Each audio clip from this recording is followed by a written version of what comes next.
Mayong pag-abot niining atong Eucharistikanhong kasaulugan. Aniya na kita sa ika-katluan og duha ka Domingo sulod sa ordinaryong kalendaryo sa atong simbahan. Ug duha ka semana gikan karon musulod na punta sa panahon sa Adbiento. Mangandam na punta panahon sa Pasko. Wa pagani mo Adbiento ning gawas na si Jose Marichan. Ug nakadungog na tag mga awit sa Pasko sa asa nga mall ug uban pa. Sagdi lang kini nagpahinumdom lang nga sa dili pa moabot ang solemnidad sa pagkatao sa Dios nung bata, kita musulod usa sa pagpangandam sa atong kaugalingon. Ug sanglit naghisgot man ko og pagpangandam kay taliabot naman ang panahon sa Adbento, niining ika-katluan og duha nga Domingo sulod sa ordinaryong kalendaryo sa atong simbahan. Ang atong Ginoong Jesucristo nagtudlo sa iyang mga tinun-an diha sa Ebanghelyo ni San Marcos, Marcos 12:38 ngadto sa 44. Mark chapter 12 verses 38 to 44. Sa maong perikope, si Jesus nagtudlo sa iyang mga tinun-an kung unsa ang matuod nga pagka-manggihatagon. Unsa ang tinuod nga pagka-manggihatagon. Sa maong ebanghelyo, mas naluoy si Jesus sa usa ka tawo, sa usa ka byuda nga mihatag sa iyahang kinatibuk-an. Nakita ni Jesus nga ang maong kinaiya sa byuda genuine. Kay ispoko mo na, wala siya'y gisalin sa iyang kaugalingon. Wala siya'y gibilin alang sa iyang kaugalingon. Iyang gihatag ang tanan nga iyang bahandi kay tungod siya nag-agad ug nagsalig sa kaayo sa Ginoo uban sa iyang paningkamot. Kining maong byuda paghuman niyang hulog sama kanato sab nanikay-sikay pud ni sa pag-ingon ni Hesus nga iyang gihatag ang tanan nga iyang gisaligan aron siya mabuhi. Nagpasabot nga ang maong byuda nag-agad sa kaayo sa Ginoo apan uban pod sa iyang paningkamot.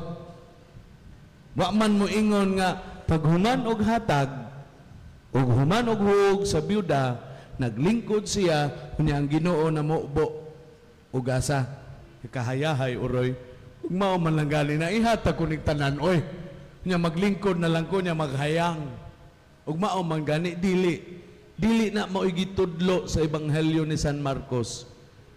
Gitudlo ni Jesus nga ang Dios nahigugma sa tao nga tinuod nga manggihatagon. Naamang yutay pagka manggihatagon ba? Kana dahing inyong pagsuot sibot.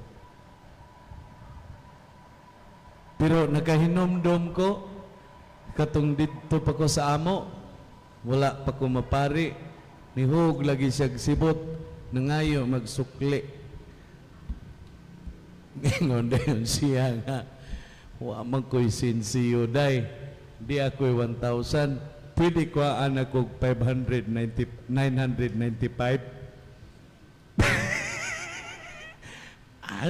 Wa ko magpadungog-dungog ninyo, ha? Wadyo ko magpadungog-dungog. Pero lainon ninyong sabot, kamo nalay assist ni Ana. Basta wadyo ko magpadungog-dungog, no? Ang Dios na higugma sa tao nga tinuod nga manggihatagon. Karon panahon na daghan kitag nadunggan, daghan sa kitag nakita nga ang mga politiko nang hatag galinya tag sa kalibo. Kay ngunta nga datua gid aning tawhana oy. Adato gid na siya noon tuod. Pero diha pa siya sa tabunok ng hatag kapuliki gid siya. Di magyud sa hunungan gyud. Ana di bas may advance cocking. Pagbarog diha, panghatag, tanawon tag di ba na mahurot. Mahurot na.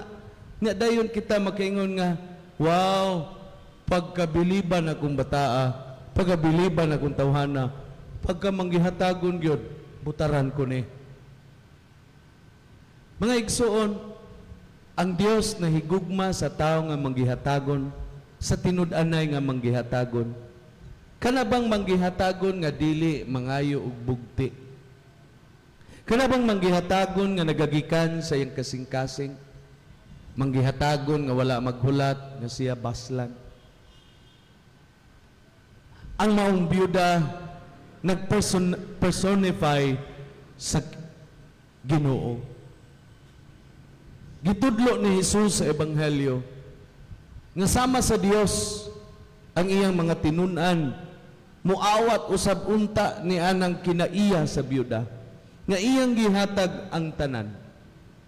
Jesus is teaching His disciples to emulate niining maong byuda. Ngano man, nganong gitudluan man ni Jesus ang iyang mga tinunan sa pagkamanggihatagon? Tungod kay ang Dios sa sinugdan manggihatagon man. Unsa may naan nato nga wala nato madawat? Unsa man? Unsa may naan nato ron nga dili hinatag? Kining akong relo, hinatag ni. Kining ako ang center stall, Padre Dungloy ni nang huwam ra ko.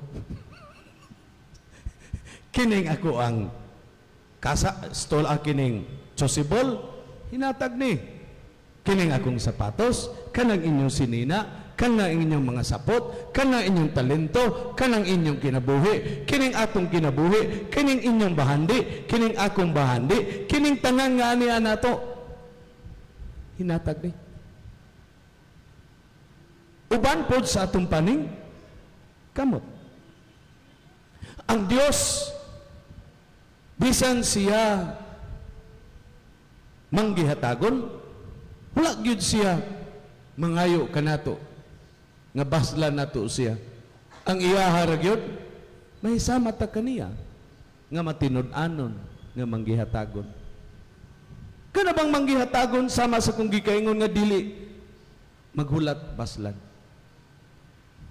Mauna nga si Jesus iyag yung giklaro sa pagtudlo sa iyang mga tinud-an nga mahimo unta ka mong manggihatagon sama nining byuda kay ang Dios manggihatagon man sa pagbuhat sa kalibutan. Ang kalibutan gasa kanatong tanan, ang kinaiyahan gasa kanatong tanan. Mao bitaw nang kana bitong magbisikleta ko nya karon nalusno naman sang Campo 5, hindi na sa taka-bisikleta ni da, no? Kaya kung ari ko ka magbisikleta din hanggap man sa ka ng mga aso, unya usahay naapay mga dagkong trag nga usahay paligsan pa ka, unya usahay pod naapay ubang mo bisikleta balasubas po kaayo, no? Sagdi na lang kanang magbisikleta ko ni atong maayo pa ang Campo 7. Enjoy gyud kaayo ko nga magtan-aw sa palibot. Magsige ko gingon, wa gyud tao makahimo iniining maanindot nga panan-aw sa Campo 4 ngadto sa Campo City. Pangita mo scientist nga nakahimo ana. Bilib man ka tag scientist.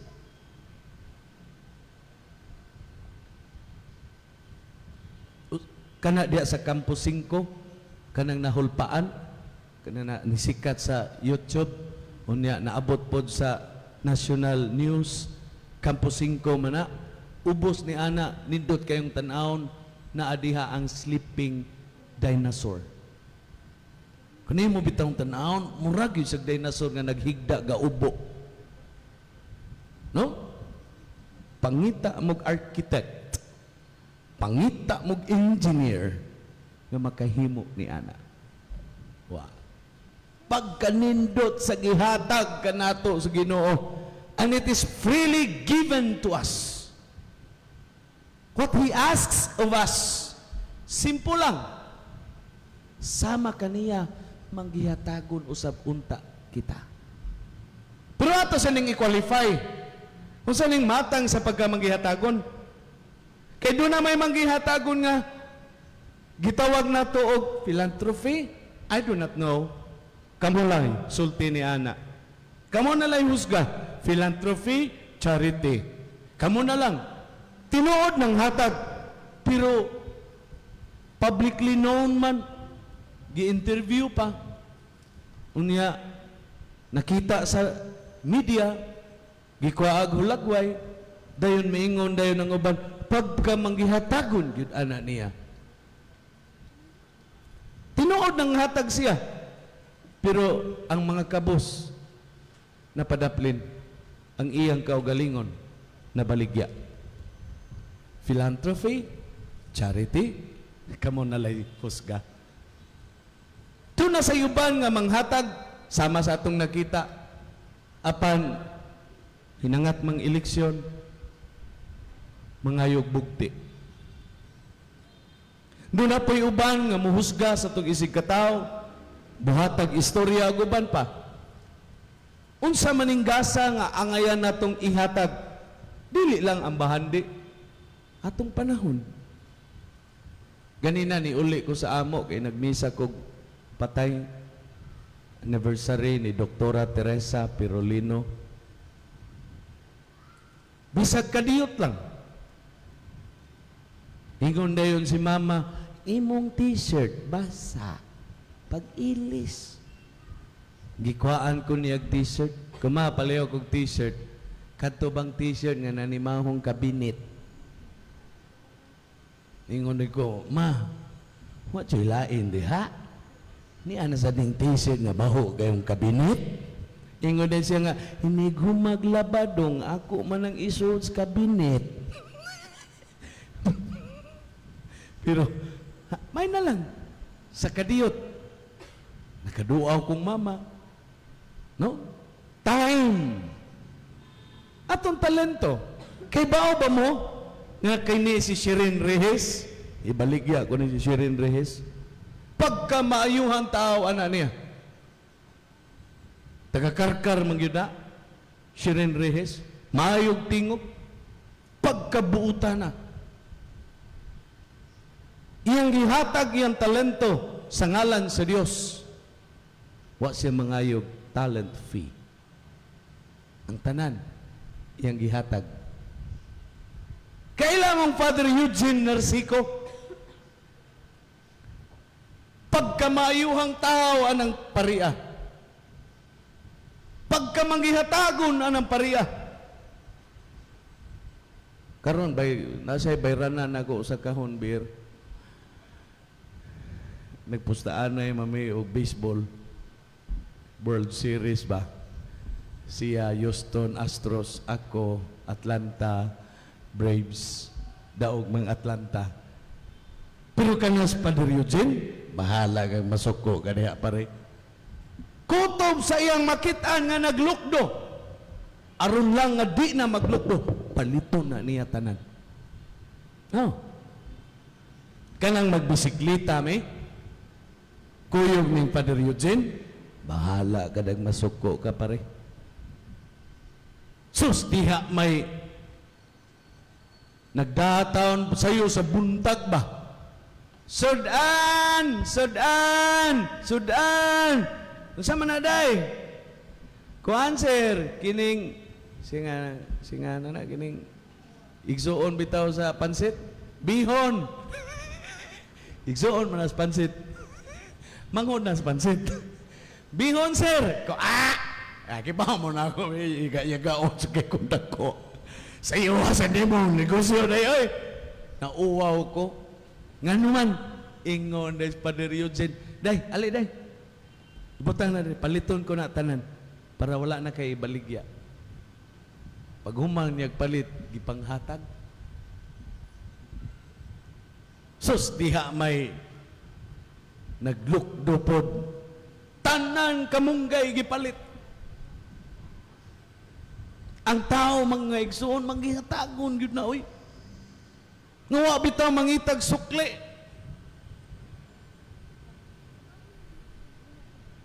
Ato ko nung pangutan-on atong kaugalingon. Di na lang na ako ni daghanog istorya kay mag-meeting pa ko sa lektor. Ato ko nung pangutan-on atong kaugalingon. Unsa man kong matag sa pagkamanggihatagon.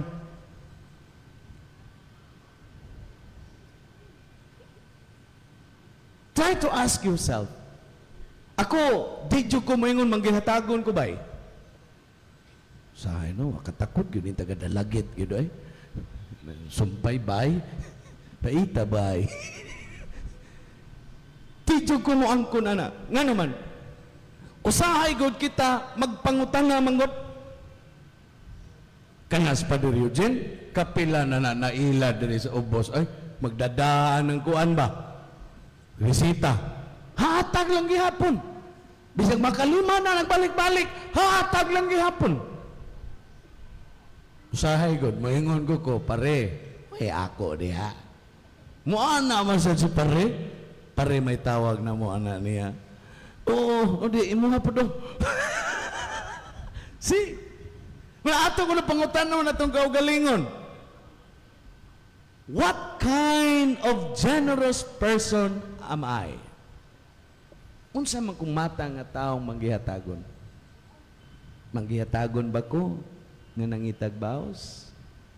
Manggihatagon ba ko tungod kay akong nabatyagan nga ang Dios manggihatagon kanako? Manggihatagon ba ko sama sa maong byuda nga gihalad ang tanan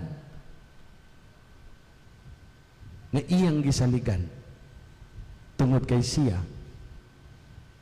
nagsalig ug nisalig sa Dios. Nindot kaayo nin pamalandungan nato ni panahon sa Adbyento kay tinghatag na sa draba. Ato ko ng pangutanon atong kaugalingon kining manghatag mangyug ko para asa maning akong hatag. Is this a personification of what generous person is? Or aron lang yun nga makaingon ang imuhang kinugos buutan kaayo si Papa, si Maninoy kinang hatag yun. Akong tapuson na kung wali sa akong kasinatian sa pagkamanggihatagon, pero way klarong pagkamanggihatagon. Niuli ko sa balay, kay nagpakural ko sa balay, kay nga mong kural, 30 years na ngawa pa maayo, arang-arang na ayo na ron. Sustihay na naigon, tagalawaan raba, 3, taga-kadikay, wadyo ko magsulti nga pari ko. Ningonday ko nga, sana na oy, kawagay klaro ng kanta oy, piso na lang oy. Nihunong bitaw na, ko nihunong man ka. Tubang bitaw siya nga, piso raman.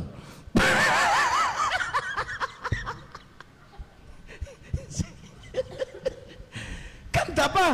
Akong gitagaan o sakto-sakto kay taga-kadikay man. Kaya di pa ito taga-kadikay? Dos. Galing kay tagalawaan lang, taga-kadikay. Kung taga-diin man ka, taga-kuan ko noy. Tawag mo kong noy. Kung nga, kaya rabuno ni mo taga-lawaan tres ko noy. Asa magkadapit sa lawaan tres? Babaw, San Jose? Siya, kadikay. Wasit siya maingon, nganong kibaw man ka, sir? Ganara, imo na ni. Pun ito. Sa ayaw na. Ngano bitang piso rin mong giingon, di ni hunong ko. Basig manabi ka dito.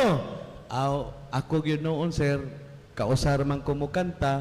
Sakto na to, pero di sa gyud pug ko manabi. Kanang manaygon ba? Mobito nang ginagmay atong ihatag. Kay manabi man na sila. Sunod ako magalito, hinatagan o. Pagtao-tanaw, jingle bell, nanasad. Bitaw, ang punto na ko, mauni, usahay, ato bitang sukdon ang atong pagkamanggihatagon. Mag-agad ang atong pagkamanggihatagon sa tao pod nga atong hatagan. Hinaot dili ta ingon ni ana. Ako to ha. Ako to ha. No?